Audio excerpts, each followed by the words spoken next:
د لوی او بښونکي څښتن تعالی په نامه سلام دوستانو. خدای دې وکړي چې د صحت جامې مو پر تن وي او له خپلو محترمو او درنو کورنیو سره د خوښۍ او خوشحالۍ ډک ژوند ولرئ. یو ځل بیا زه ستاسو په درانه چوپړ کې یم. هیله ده چې تر پایه راسره ملتیا وکړئ او زموږ د نننۍ ویډیو څخه یو څه زده کړئ. البته زموږ نننۍ ویډیو د نښلوونکو تورو په اړه ده چې په الماني ژبه کې کوم نښلوونکي توري زیات استفادې وړ دي او له کومو څخه زیاته استفاده کیږي. په دغه ټولګه کې موږ تاسو ته 15 اړین نښلوونکي توري را یو ځای کړي دي او تشریح کړي دي. نو هیله ده چې له دغه ویډیو څخه یو څه زده کړئ. که چیرې له دغه ویډیو څخه مو یو څه زده کړل او تاسو د پام وړ وګرځېده، هیله ده چې له خپلو ملګرو او انډیوالانو سره یې شریکه کړئ تر څو د هغوی ستونزې او مشکلات هم پرې حل شي. پس ځو او په ګډه سره ګورو چې دغه 15 اړین نښلوونکي توري کوم دي. نښلوونکي توري یا هم کنیونکسیونن. جمع حالت یې ده کنیونکسیون، مفرد یا د جمع حالت نه دی بلکې د جمع حالت څه دی؟ Konjunktionen. Bei Konjunktionen handelt es sich meist nur um einzelne Wörter, die zwei Satzteile miteinander verbinden. نښلوونکي توري هغه کلمې دي چې د یوې جملې دوې برخې سره نښلوي. دغه دوې برخې کیدای شي چې اصلي جملې واوسي دواړې او کیدای شي هم فرعي چې په الماني کې ورته Nebensatz او Hauptsatz ورته ویل کیږي. نښلوونکي توري لاندیني نښلوونکي توري په الماني ژبه کې زیات استفادې وړ دي لکه und, oder, weil, während, das, als, bis او denn.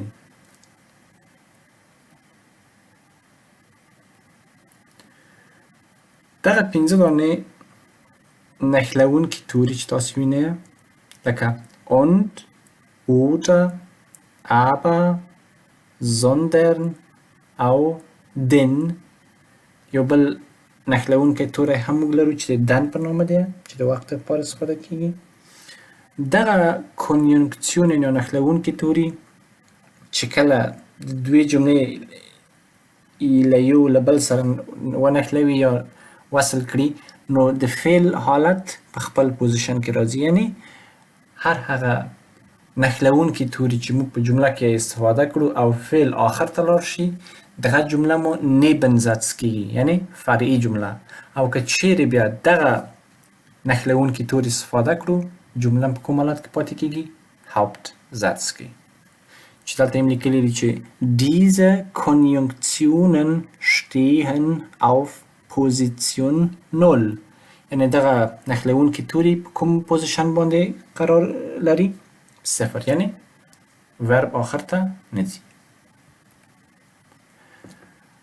اول نښلوونکی توری مو und دی او لکه heute kochen wir für unsere Gäste zum Mittagessen Qabuli und wir gehen gegen 16 Uhr ins Museum. Heute kochen wir نن موږ پخوو für unsere Gäste zum Mittagessen. نن موږ پخوو د خپلو میلمنو دپاره د کوم وخت دپاره؟ د غرمې ډوډۍ دپاره څه پخوو؟ قابلی. und wir gehen او بیا ځو موږ gegen 16 Uhr د 14 بجو شاوخوا، یعنی 14:04 بجې د مازدیګر کیږي، د 4 بجې د مازدیګر شاوخوا چیرته ځو؟ ins Museum. موزیم ته ځو. پس دلته تاسو وینئ چې د und پوزیشن تغییر نه دی خوړلی، یعنی ورب هم په خپله حالت کې پاتې شوی دی. oder ja, Ahmed fährt im Urlaub nach Italien. oder er bleibt lieber zu Hause. احمد ځي په رخصتیو کې کوم ځای ته ځي؟ nach Italien ایتالیا ته ځي. oder ja er bleibt lieber zu Hause. یا هم دی ډېر په میل غواړي چیرته پاتې شي؟ په کور کې پاتې شي. aber مگر یا هم خو لکه mein Bruder hat ein Auto. Mein Bruder hat ein Auto. زما ورور یو موټر لري aber ich habe leider kein Auto. مگر زه متاسفانه کوم موټر نه لرم.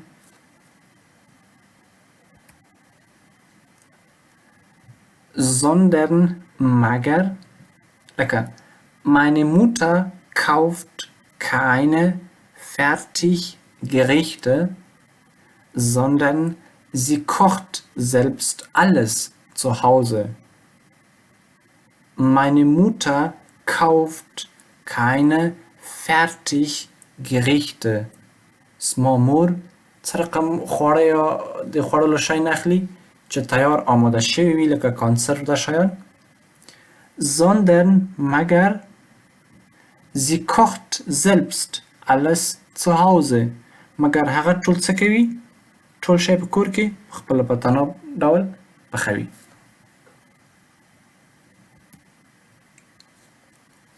denn ځکه چې Salma muss Englisch lernen, denn sie möchte in die USA reisen und dort studieren. Salma muss Englisch lernen. Salma باید انگلیسی ژبه زده کړي. denn البته دلته ایر په ځای باندې زی راځي عفا غواړم. denn sie möchte in die USA reisen. ځکه چې دا غواړي چې امریکا ته سفر وکړي und dort studieren او هلته تحصیل وکړي هم درس ووایي.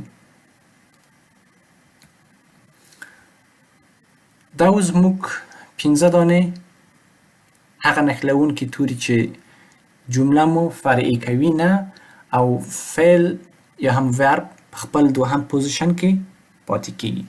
اوس راځو نورو نښلوونکو تورو ته چې زیاتره یې جمله نبنزدز کوي او فعل کوم ځای ته ځي؟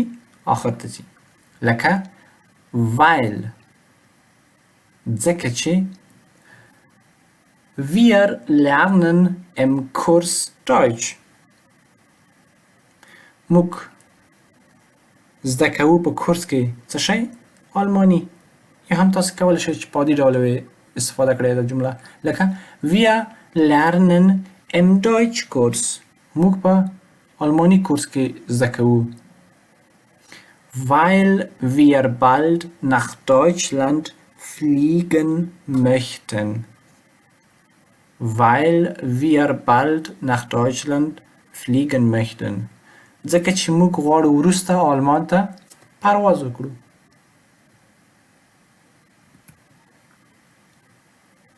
das چې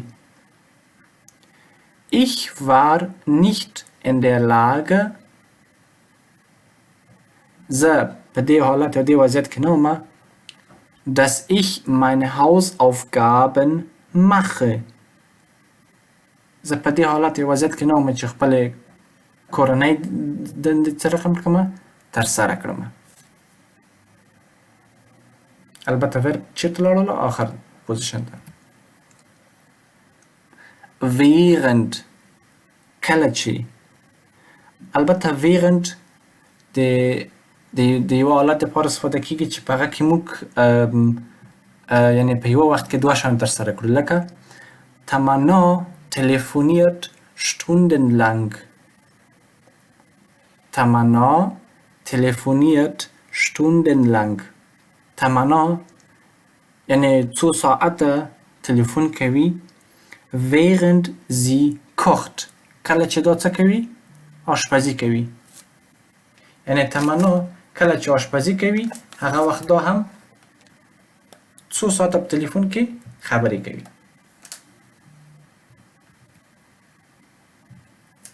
als هم د کله چې لپاره ترجمه کیږي او استفاده کیږي. البته زیاتره د یو محدودې د وخت لپاره استفاده کیږي، لکه als ich in Afghanistan war. als ich in Afghanistan war. کله چې زه په افغانستان کې وم konnte ich 3-mal pro Woche mit meinen Freunden treffen. als ich in Afghanistan war, کله چې په افغانستان کې زه وم konnte ich 3-mal pro Woche کولای مې شول چې 3 ځلې په یوه هفته کې یوه اونۍ کې mit meinen Freunden treffen د خپلو ملګرو سره وګورم. als ob یا هم als wenn لکه چې دواړه یوه ترجمه یو ډول ترجمه کیږي. als ob یا هم als wenn.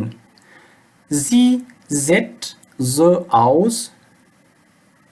sie sieht so aus wie der ډول ښکاري als ob sie eine Erkältung hätte. دا ډول ښکاري لکه چې دا څه ولري، یو ریزش ولري، یعنی مریضي ولري. Erkältung یو ډول ریزش دی. er sieht so aus. دا ځل مو د یو مذکر جنس لپاره استفاده کړې ده دا بیلګه. er sieht so aus wie دا ډول ښکاري als wenn er die ganze Nacht nicht geschlafen hätte. لکه څه رقم چې لکه چې د ټوله شپه هیڅ خوب نه وي کړی. یعنې داسې یو سل په سلو کې یو حدس ګمان موږ نشو ورته ویلی چې مثلا دا کار د ترسره کړی دی، بلکې دا یو حدس، یو ګمان دی. یعنې د موږ یو فرضیه، یو نظر دی چې مثلا د یو نفر په هکله باندې وړاندې کوو او استفاده کوو. ob آیا یا هم چې آیا. ich möchte gern wissen زه غواړم ډېر په میل پوه شمه ob du mir dabei helfen würdest. ich möchte gern wissen ob du mir dabei helfen würdest. زه غواړم ډېر په میل پوه شمه چې ته آیا له ما سره مرسته کوې.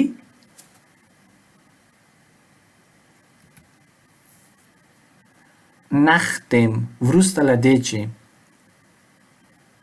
nachdem er das Stipendium bekommen hatte. وروسته له دې چې دغه بورسیه ترلاسه کړه، تیر حالت ډېر. nachdem er das Stipendium bekommen hatte. وروسته له دې چې دغه بورسیه ترلاسه کړه begann er mit seinem Studium. begann er mit seinem Studium. هغه څه باندې پیل وکړ؟ په خپل تحصیل باندې. یعنی nachdem زیاتره چې په جمله کې استفاده شي د خپله nachdem د جملې دپاره بیا موږ پلوس کوام پرفکت حالت استفاده کوو چې participle 2 او sein او haben فعل چې دغلته موږ لرو. کوم حالت کې؟ تیر حالت کې. د sein تیر حالت څه دی؟ هغه استفاده کوي. او د haben تیر حالت څه دی؟ هغه استفاده کوي. دلته د haben تیر حالت راغلی دی hatten. او بل جمله چې شروع کیږي Hauptsatz، هغه هم باید په کوم حالت باندې شروع شي؟ په پریتیریتوم حالت باندې باید شروع شي، لکه began. تیر حالت دی beginnen. هیله ده چې nachdem مو زده کړی وي. seit له هغه وخت راهیسې، لکه Khaled spricht schon viel besser auf Deutsch. Khaled spricht schon viel besser auf Deutsch. خالد ډېر ښه په آلماني ژبه باندې خبرې کوي. Seit er nach Deutschland gekommen ist. Seit er nach Deutschland gekommen ist. له هغه وخت راهیسې چې دی چېرته راغلی دی؟ آلمان ته. یعنې خالد ډېر ښه په آلماني ژبه باندې خبرې کوي. له هغه وخت راهیسې چې دی آلمان ته راغلی. کولی شي دا جمله دواړه د یو بل په ځای باندې ولیکئ، یعنې زایت اول ته راولئ او خالد دوم والا ته. او یو بل نښلونکی توری هم لرو دلته، هغه بیا زایت دم، هغه هم همدا معنا لري، له هغه وخته راهیسې. زایت دم یو ځای نوشته کېږي، زایت DEM، زایت دم. دلته مثلا کولی شو چې وایي چې seitdem er nach Deutschland gekommen ist، له هغه وخته راهیسې چې دی آلمان ته راغلی دی. obwohl یا هم obgleich معنی څه ده؟ سره له دې چې لکه Kinder spielen Fußball auf der Straße. Kinder spielen Fußball auf der Straße. کوچنیان د سړک په سر باندې څه ترسره کوي؟ د فوټبال لوبه کوي. obwohl یا هم obgleich das Spielen auf der Straße verboten ist. سره له دې چې لوبه کول د سړک په سر باندې څه دي؟ منع دي یا هم ممنوع دي. سره له هغه هم دوی څه کوي؟ د سړک په سر باندې فوټبال لوبه ترسره کوي.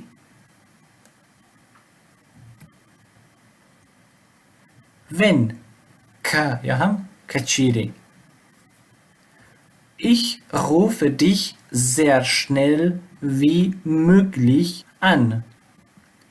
Ich rufe dich sehr schnell wie möglich an. زه تا ته ډېر ژر زنګ وهمه wenn ich was zu sagen habe. Wenn ich was zu sagen habe. که چیرې زه د یو څه د ویلو دپاره ولرم، یعنې که یو څه د ویلو دپاره زه ولرم تا ته ډېر ژر زنګ وهمه.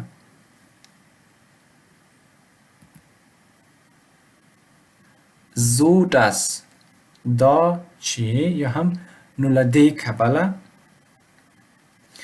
im Zimmer ist es sehr hell. Im Zimmer ist es sehr hell. اتاق څنګه ډول دی؟ ډېر روښانه دی. so dass ich nicht schlafen kann. so dass ich nicht schlafen kann. نو له دې کبله یا دا چې د ډېرې روښانتیا له کبله زه څه نشم کولی؟ خوب وکړم. نو له دې کبله زه نشم کولی خوب وکړم. im Zimmer او تاسو هم کولی شئ چې دغه زو یې په Hauptsatz کې استفاده کړئ. زو یې چېرته استفاده کړئ؟ د Hauptsatz په جمله کې. او زیاتره په کوم ځای کې استفاده کېږي؟ د صفت نه مخکې. لکه im Zimmer ist es، د زیر په ځای څه راوستله؟ زو راوستله. im Zimmer ist es so hell، یعنې اتاق تر دې اندواره پورې روښانه دی dass ich nicht schlafen kann. دا چې زه څه وکړی شمه؟ خوب وکړی شمه.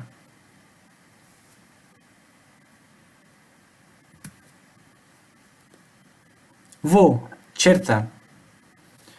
wo ich mich besser fühle، چېرته چې زه خپل ځان ښه ډول احساس کړمه bleibe ich dort، هغلته زه څه کړمه؟ پاتې کېږمه.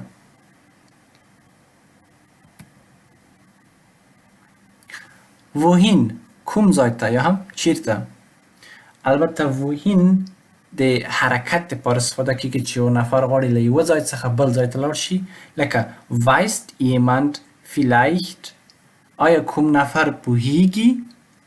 weißt jemand vielleicht، آیا کوم نفر پوهیږي؟ wohin Navid gestern gegangen war. wohin Navid gestern gegangen war چې نوید پرون چیرته تللی و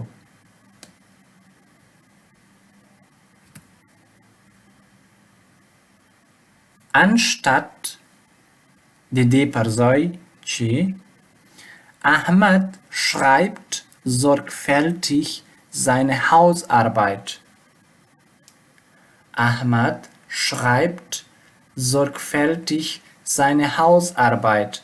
Ahmad ډیر په دقت سره sorgfältig په دقت سره خپل څه غواړي Hausarbeit یعنی هغه تیزس خپل غواړي چې ولیکي dieses Assignment anstatt die per ځای چې mit Freunden das Cricket zu spielen.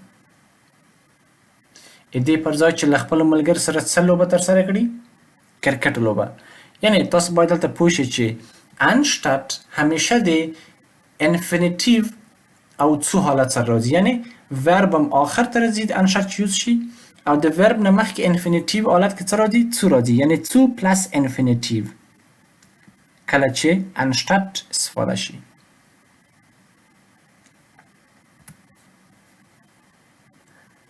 before یا مغه before د انګلیسي رقم ته before مخکې له دې چې ich möchte das Meer sehen. Ich möchte das Meer sehen. زه غواړم چې دغه دریا ووینم before ich sterbe. Before ich sterbe. Sterben مړه کېدل ته یو نفر چې مړ کېږي مخکې له دې چې زه څه شم مړ شم غواړم چې دریا ووینم یعنی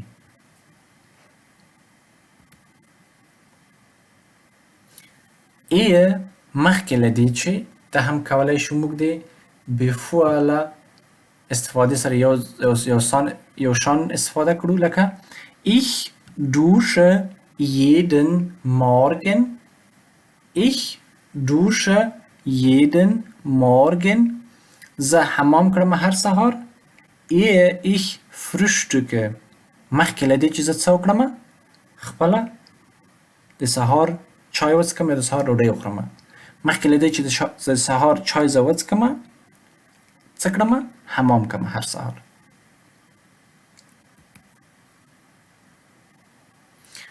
falls یا هم sofern کچیرې wir machen einen Ausflug wir machen einen Ausflug موږ څه ترسره کوو یوه میله یا یو چکر falls کچیرې یا هم sofern کچیرې das Wetter gut ist کچیرې هوا څه رقم ته ووي ښه واوسي یعنی هوا که چیرته ښه وي بیا نو موږ څه ترسره کوو یو چکر یوه میله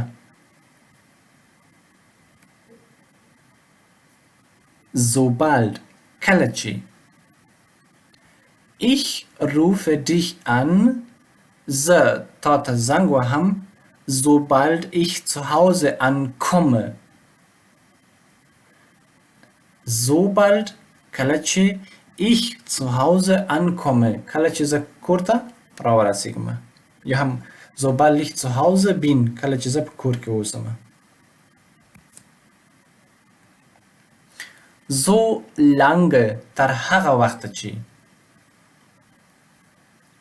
du wirst keine Beförderung bekommen. Du wirst keine Beförderung bekommen. ته هیڅ ډول د کومک وسیله ترلاسه کولی نشي Beförderung کومک یا د کومک وسیله solange du faul bist. Solange تر هغه وخته چې du faul bist تر هغه وخته چې ته ټنبل اوسې یعنی تر هغه وخته چې ته ټنبل اوسې تر هغه وخته پورې ته کومه مرسته کومک ترلاسه کولی نشي so viel تر کومه اندواره یا تر کومه حده پورې Jamshid hat Urlaub Jamshid hat Urlaub Jamshid رخصتی لري so viel ich weiß تر کومه اندواره پورې چې زه پوهیږم تر کومه حده پورې چې زه پوهیږم so weit تر کوم حده یا هم تر کومه اندازه Nach der Operation geht es ihr gut. Nach der Operation geht es ihr gut.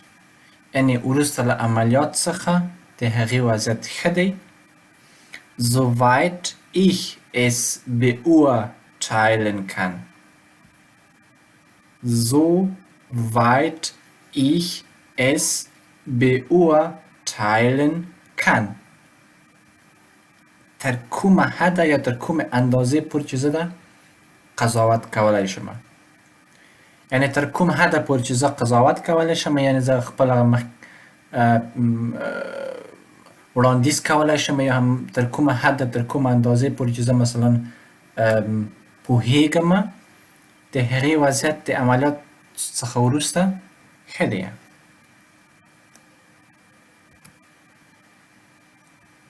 Statt die پر ځای statt او anstatt معنای فرق لري. البته معنای دومره فرق هم نه لري بلکې استفاده یې زیاتره فرق لري. مثلا anstatt یو کار چې مثلا سړی کوي نو د هغې حالت په مخالفه جمله کې مثلا استفاده کوي او د statt پر ځای چې statt چې استفاده کړو هم مثلا داسې یو کار چې موږ په Hauptsatz کې ترسره کوو په Nebensatz کې مستقیم د هغې خلاف کار نه دی. مثلا Jonas faulenzte Jonas څه کوي یعنی تنبلي کوي. statt zu arbeiten د دې پر ځای چې څه وکړي کار وکړي. یعنی یو تنبلي کول درس لپاره موږ کولی شو استفاده کړو. مثلا تنبلي کوي د دې پر ځای چې درس وایي یا مثلا تنبلي کوي د دې پر ځای چې مثلا ښوونځي ته لاړ شي یا هم کوم بل ځای ته. نو دې کوله statt په مختلفو مواردو کې استفاده کولی شو او anstatt هم تر یوه حده یوه اندواره پورې کولی شو چې په ځینې مواردو کې استفاده کړو. Wie weit یا هم wie weit البته دلته دوه وی راغلي WI. Wie weit یا هم wie weit تر کومه حده لکه wie weit Sie dabei gehen wollen. Wie weit Sie dabei gehen wollen تر کومه حده پورې چې تاسو غواړئ دلته لاړ شئ مخکې müssen Sie selber entscheiden. Müssen Sie selber entscheiden. تاسو باید په خپله څه وکړئ تصمیم ونیسئ.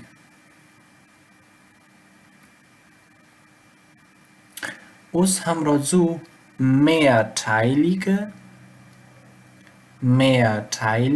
Konjunktionen یا هم Doppelkonjunktionen دوهګوني نښلوونکي توري. یعنی دا معنا چې موږ په یوه جمله کې مثلا کولی شو همدلاسه دوه دانې نښلوونکي توري سره استفاده کړو.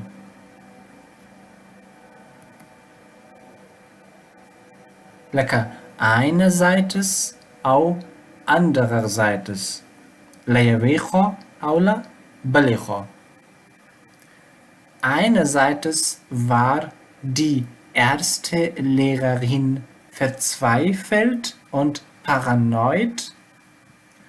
Einerseits war die erste Lehrerin verzweifelt und paranoid. له یوې خوا لومړنۍ ښوونکې یعنې ډاډه نه وله یعنې په یوه شي باندې نه پوهېده چې همدغه آیا همدا امکان لري verzweifelt چې مثلا یو نفر یو زړی غواړي مثلا چې دا کار ترسره کړي او بل زړی غواړي چې ترسره نه کړي. verzweifelt لپاره باید کار سره کړي او paranoid هم داسې خفه او غمګین رقم حالت لپاره. andererseits له بلې خوا war die andere Lehrerin دا بله ښوونکې څه ډول وه entspannt آرامه وه und geduldig او با حوصله وه له یوې خوا او له بلې خوا. البته دلته باید متوجه اوسئ چې د verb position خپل ځای کې پاتې کیږي. ور. دوهم دوهګونی نښلونکی توری کوم دی؟ entweder او oder چې دواړه څه شي لپاره استفاده کیږي؟ یا یعنی زه غواړم یا دغه کار ترسره کړم یا دغه کار. Entweder wir fahren ins Schwimmbad. Entweder wir fahren ins Schwimmbad یا موږ ځو د اوبو کولو حوض دپاره د اوبو حوض ته ځو. oder او یا هم wir gehen ins Kino یا هم کوم ځای ته ځو؟ سینما ته. البته دلته دوه حالتونه استفاده کیږي چې مثلا یا دغه یا دغه. je desto هر څومره چې هم دومره. لکه je mehr Geld man ausgibt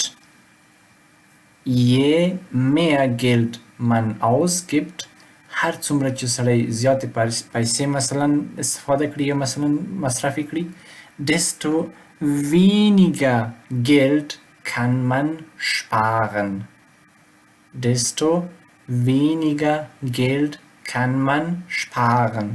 دلته باید متوجه اوسئ چې یه او desto کله چې یو desto استفاده کوئ باید د یو desto نه وروسته د یه د هم desto د نه وروسته باید تاسې صفت په کمپراتیو حالت استفاده کړئ. لکه je mehr او desto weniger. د mehr چې دی فیل دی اصلي حالت adjective فیل mehr شوله او د wenig چې دی weniger څه شی دی wenig دی چې بل حالت څه شوله weniger. لکه په پښتو ژبه کې مثلا موږ یو صفت ګردان کړو مثلا زیات دی هم ډیر زیات او بل یې لرو چې خورا زیات. نو دا دوه حالت دی چې ډیر زیات د پارسل کې je mehr Geld man ausgibt هر څومره چې سړی زیاتې پیسې مثلا مصرف کړي desto weniger نو همدومره سړی څه کوي کمې پیسې پس انداز کوی شي یا ذخیره کوی شي sparen. Nicht nur نه یوازې sondern auch بلکې. Sie ist nicht nur hübsch یعنی هغه نه یوازې چې ښکلې ده sondern auch schlau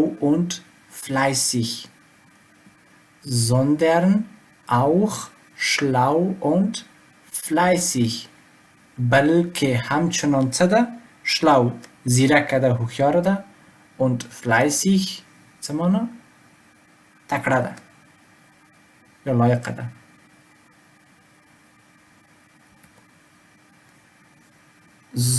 sowohl als auch زیاتره وخت als په ځای باندې وی هم استفاده کیږي sowohl wie auch استفاده کیږي هغه هم معنا لري. لکه ich mag sowohl Äpfel د ما هم مڼې خوښیږي als auch Birnen او هم می نوک.